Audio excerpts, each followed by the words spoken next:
in the U.S. on a visa, correct? Yep. And you're a big proponent of, I think it's the Startup Visa Act. Can we talk a little bit about that?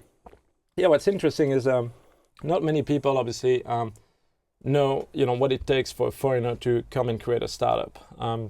There's only basically 4 ways that you can be a foreigner and create a startup in New York, which by the way is great for America, right? Because we hire 90% Americans. Yeah, you've created 100-something jobs or something. We're bringing European money to spend in America. So if you look at it that way, there's 4 ways you can do it. You can get married to an American. You can get the green card at the lottery. Or you need a visa. And there are only 2 visas that you don't need to be sponsored by a company, which if you start your own company, you can't be sponsored by a company. One is called the investor visa. And the other one is the extraordinary ability, like originally designed for a violinist from Russia that wants to immigrate. That's the O visa? Or? The O visa. Yeah.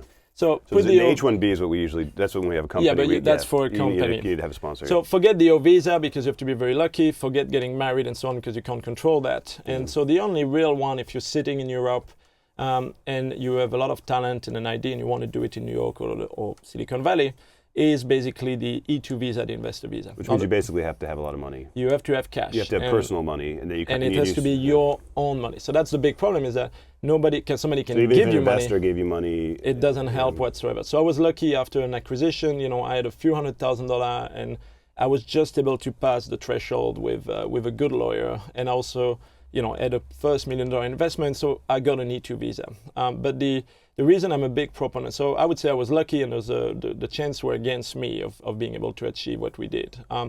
And with the startup visa, basically what somebody like me that is in Europe would have been able to do is to, like we did, get European, $1 million or $2 million in European investor money, and to tell these investors, hey, I'm not gonna just start a startup in Brussels or in London or in Paris. I'm actually gonna take your money and go to Silicon Valley or go to New York, which, by the way, if the investor is smart, it's probably a good idea. You're more likely to invest.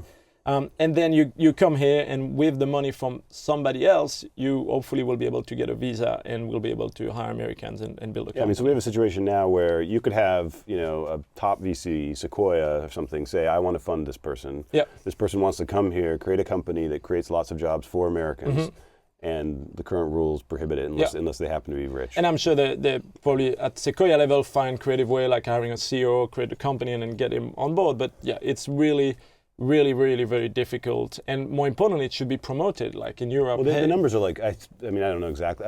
I hear numbers like 40-50% of Silicon Valley tech companies were co-founded by immigrants. I mean, it's a very high number. Yeah, I didn't know that. And the other thing is that, we're talking about, the theoretical fight between Silicon Valley and New York, but more importantly, in the US, I plan to become an American. I look at myself as an American, and we should be making sure that the tech leadership remains here. So let's make sure these entrepreneurs are not creating, great startup in Europe. Let's get them to come over. Our two best exports right now are probably media and technology. Basically, I mean, this is if you look at like the trade numbers or whatever, this is where our advantage lies.